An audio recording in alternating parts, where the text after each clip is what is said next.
Black Butler should be perfect for me. It's full of Victorian fashion, is filled with angst, and it's semi-historical. What more can I want? How about a story that makes sense and doesn't mock my confusion by making me think that I just don't get it? Not to mention it doesn't do the historical fiction with supernatural elements well at all. As I look at my notes for the series, there is one connecting line between all of them. The story forgets its own established rules and features to spin the tale that it wants to tell with hilariously insufficient explanation. And it's not just a few times. The show is littered with breaks in its own logic. So in episode 3, CL makes a big deal about not being able to smile. Not for Lizzie, not even to fulfill his social obligations as an Earl. This comes with a lot of overdrawn, I'm so angsty, but we'll come back to that. Then he gets into a fight with Elizabeth over his family ring, which ends in her in tears and the ring destroyed. CL decides that he doesn't need the ring to prove his position in society and offers to dance with Lizzie while smiling. And this occurs with no fanfare or analysis from the characters later. It's not even shown to be hard for CL. He spends most of the episode adamantly stating that he can't smile, and yet he does so at the end with ease? Am I supposed to feel like he overcame a huge personal barrier? Because the narrative doesn't think I should with how little care it shows towards it.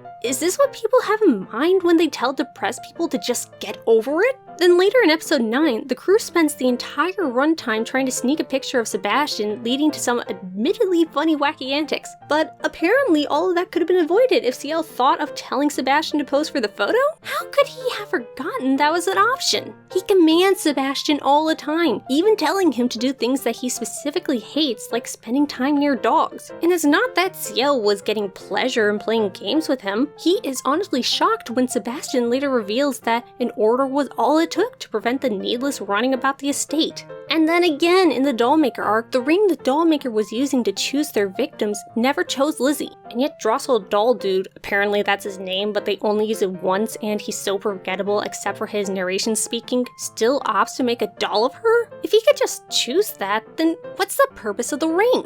Why send it to girls before dollifying them or having to let it choose them as its masters? Why have this as a limitation and then ignore it without explaining why he can't ignore it? Then, like with pretty much everything in this series, this rescued Lizzie adventure turns into the Dollmaker's master wanting CL. This comes out of nowhere and makes no sense at the time, considering they were only interested in little girls to preserve their purity or something. This later makes sense when it's revealed Angela/Ash were the master behind it, but at the same time makes the Dollmaker arc suffer. Why did they bother with dollmaking? They already had bigger plans with the burning of London, so why spend time on something that will be made redundant after they make London pure with their bridge thing? The narrative hopes we forget about how these revelations reshaped what's previously been told, which would not be a feature of a show that has actually earned its 8 on Mal. The more I learn about the secret workings of our villain, the more I should be excited and intrigued at every new revelation, not at a loss for how these contradictory parts could possibly fit together. And as a side note, speaking of revealing the bad guy's bad deeds, it's blatantly obvious that CL didn't look at his cinematic record when given the chance because they needed to squeeze out 5 more episodes before the finale.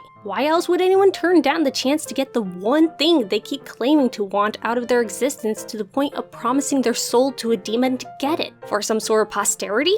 Unfortunately, I would not be shocked if that's CL's logic behind the move, considering how much he does to keep up his angsty bad boy image. But the worst inconsistency of this entire show comes at the end of the first season. The characters spend a ton of time establishing that Sebastian can never leave CL until the terms of their agreement are met. Even to the point of me telling my inanimate iPad, okay, I get it, you two are each other's ride or die, enough! Then suddenly Sebastian disappears because CL is becoming a different person? Because he showed loyalty to the lolly queen Victoria, he's displaying weakness of character or something that means Sebastian is no longer bound to follow CL's orders? How could they have forgotten the terms of their own rule after spending so much time telling us that's how their relationship works? This does solve the very real problem of the show being unable to put CL in any real danger or have him not be OP in time for the third act downturn. For most of the show, you can be assured that Sebastian's demon abilities will crush literally any obstacle the duo faces, but to craft a situation where CL has to stand on its own, they break the rules of their own universe. If they had established Sebastian being able to back out if he was unsatisfied like ever, then this wouldn't bother me. Hell, I'd feel better if the mark of their agreement disappeared and thus Sebastian was no longer bound to his master's whims, but it was still there. The agreement was still in effect, so how was Sebastian able to ignore CL's orders? orders. I have no master to follow. If that's so, then why were they able to slip back into their Master-Butler dynamic later without new sacrifice? Why was it okay for Sebastian to take Ciel's soul after breaching their contract? You're supposed to be smart, Ciel. Why don't you see this for the injustice it is? You thrive on catching people and creatures in their missteps. At a core level, the show just doesn't make sense, and from what I've heard, it didn't need to be this way. 4/5 of the season wasn't taken from the manga, but created from scratch for the anime. It'd be one thing if they thought they could tell a better story, but if you're going to think on it so little, why not just adapt the manga? And it's not to say that the manga is any better from my previous and upcoming complaints. It's been years since I've read the manga, and I literally don't remember anything about it except that I dropped it for being too confusing. So I can't comment if the original work itself left a lot to be desired too. And as I hear, we're 12 years in, and all the closer we are to the goal is that we know Ciel isn't the real Ciel, but we don't even know his given name. Apparently, it goes nowhere in a hurry. On top of plot inconsistencies, this is just a terrible mystery show. Best example is how the Jack the Ripper arc was handled, because of course they have a Jack the Ripper arc. A good mystery will give us, the audience, the same hints the characters receive as the story progresses, even if we don't see their importance yet. This is why Sherlock is great. A keen eye can solve the crime along with the greatest detective, but Black Butler doesn't do this. When it flashes back to a previous scene, it'll show occurrences that weren't on screen in our original viewing, like Grell disappearing from the party, or the fact that Ciel had a gun. For the sake of shock reveals, we're left completely in the dark and have to trust the characters when they say that they suspected all along that it was Madame Red and Grell. This is only effective in the first viewing, as in the next viewing you realize your initial confusion for how the characters arrived at their conclusions was justified. But other than the utter BS that is Sebastian breaking his agreement with Ciel, my biggest beef is with Ciel's character. He spends much of the show reminding other characters about his rightfully painful backstory and waxing how he can no longer be happy.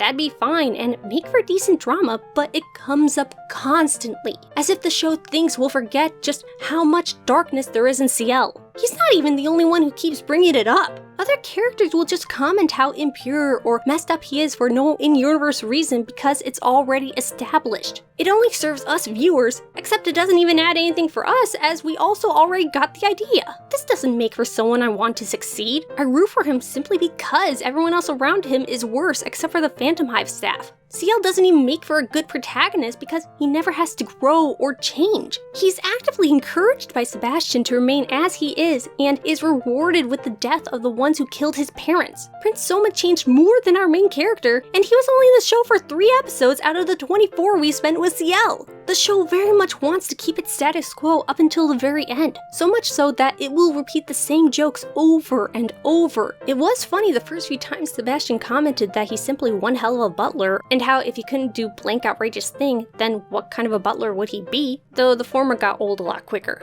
But they don't develop the joke at all. Nothing new is done with these cheesy catchphrases to the point where the show can interrupt Sebastian and we'll still know what he meant to say. It's okay for it to be Sebastian's thing to make these comments, but there needs to be some nuance with the format for it to not become cloying.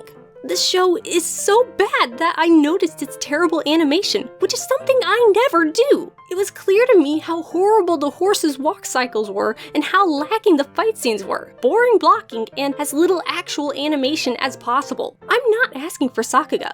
I'm asking for something interesting to watch, as a non-insignificant portion of the show is fight scenes. This wouldn't bother me if the story around them weren't so bad. I actually give other shows a pass for lacking animation as long as there are good points to excuse it, but that's not present here.